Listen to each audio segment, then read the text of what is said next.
Mas o que é o diagnóstico financeiro? O diagnóstico financeiro é uma solução para a gente mapear por completo a nossa situação financeira, para nós mapear por completo como está a nossa estrutura financeira, de onde vêm os nossos recursos, quanto esses recursos representam no nosso orçamento e para onde estão indo esses recursos financeiros, né?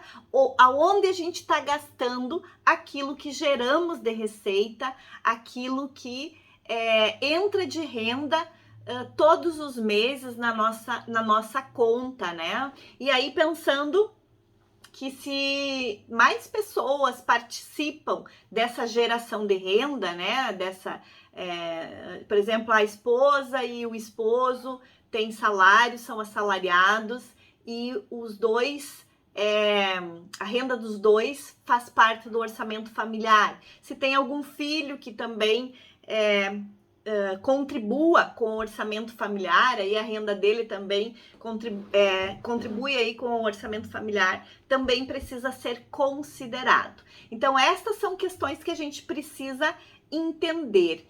E com esse planejamento, né, que a gente faz, pensando na ideia de ter um diagnóstico financeiro das nossas rendas, dos nossos gastos, né, onde também a gente consiga entender como estão os nossos financiamentos, se eles estão em dia, então se eles estão controlados, ou se eu tenho alguma prestação atrasada, então ele já começa a ter um certo descontrole, né, essas dívidas.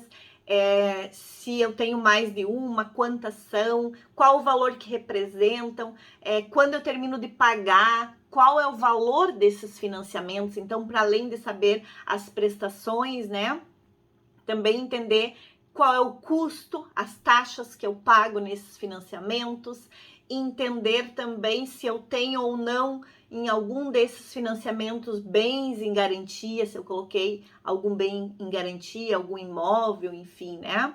Então, isso tudo precisa ser entendido, precisa ser considerado. Com o planejamento é possível a gente entender qual é a renda que temos mensalmente, né? Com essa parte do planejamento que é o diagnóstico, entender em que estamos gastando, entender também se para onde está indo os nossos recursos realmente é algo que importa para minha vida, importa para minha família. Então, entender se eu estou consumindo os recursos que eu gero todos os meses naquilo que realmente importa, naquilo que faz a diferença na minha vida e na vida da minha família. Então, entender quais são os seus gastos, quais são as suas despesas, o valor total dessas despesas, né? E a categoria dessas despesas. Também entender se é uma despesa prioritária, se é uma despesa não prioritária, quanto do meu orçamento está sendo direcionado para gastos prioritários, quanto do meu orçamento está sendo direcionado para gastos não prioritários. Então, quando eu começo a fazer esta classificação, tentando entender esta lógica, assim, dos meus gastos prioritários e não prioritários, é importante eu refletir juntamente com o grupo familiar o que é prioritário, o que é gasto prioritário na minha estrutura financeira.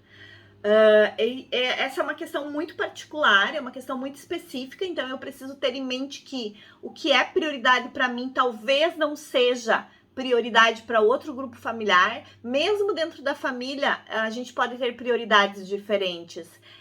O que é prioridade para mim pode não ser para o meu esposo, o que é prioridade para o esposo, para a mãe e para o pai pode não ser para o filho. Então, da mesma forma que a prioridade para o filho pode não ser para a mãe e para o pai.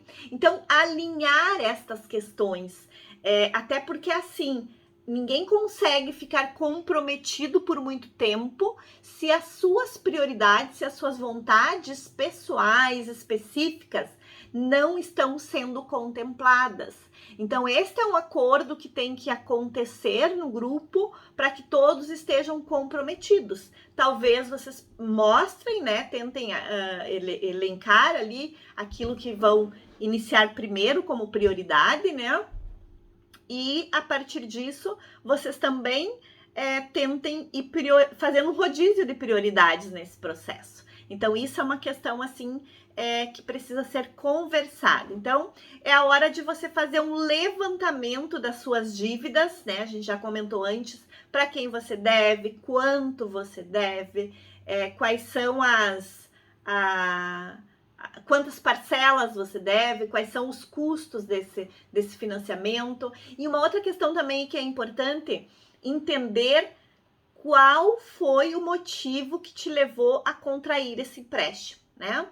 Se foi, por exemplo, a quitação de outras dívidas mais caras, se foi a necessidade de dinheiro para pagar alguma coisa, alguma questão que surgiu de imprevisto, se foi também um parcelamento que você fez, um comprometimento no seu cartão de crédito, porque você comprou alguma coisa que talvez não era tão prioridade assim, era um desejo que você tinha e que você acabou não controlando esse desejo e acabou consumindo. Então, entender que razões fizeram com que você chegasse nessa situação de endividamento que você está. Talvez você não esteja assim com uma dívida descontrolada, mas enfim, você tem uma dívida que talvez esse valor que você está desembolsando todos os meses para pagar isto, você poderia não estar, ou poderia ser um valor diferente, menor, né? E parte desse valor você poderia estar destinando para algo que é mais importante na sua vida. Enfim, você precisa fazer... e uma outra questão também que é importante aqui, que a gente falou de receita, de gastos, e falamos de dívidas, é importante também que você entenda se você tem um patrimônio, né? O que você tem no seu patrimônio? Tem imóveis, tem veículos, você tem um dinheiro guardado, você tem reserva de emergência? Como é que é essa situação para você? Você tem investimentos? Então, colocar isso também no papel. Então, fazer o diagnóstico financeiro, tá bem? Então, você precisa fazer um verdadeiro raio-x aí das suas finanças, né? Eu digo assim, você vai fazer uma fotografia mesmo das suas finanças, entendendo como é que é essa estrutura financeira. Então, o diagnóstico financeiro, ele permite que você conheça essa situação financeira. E é fundamental para que você consiga, a partir disso, ficar longe de dívidas, longe de empréstimos, principalmente daqueles que não agregam valor para você, né? Porque daqui a pouco você pode fazer um empréstimo para alavancar a sua profissão, para fazer um curso, para comprar de repente uma máquina, enfim, alguma coisa que te possibilite melhorar a sua renda, inclusive, te dê mais habilidade, mais conhecimento para você ter uma renda maior. Então, isso que é importante diferenciar, né? Ficar longe daqueles empréstimos que não agregam valor, mas entender que, eventualmente, alguns gastos que você faz a prazo, eles não são gastos que não trazem retorno, pelo contrário, são gastos que trazem retorno para você. Então, esses gastos, eles podem ser entendidos como investimentos.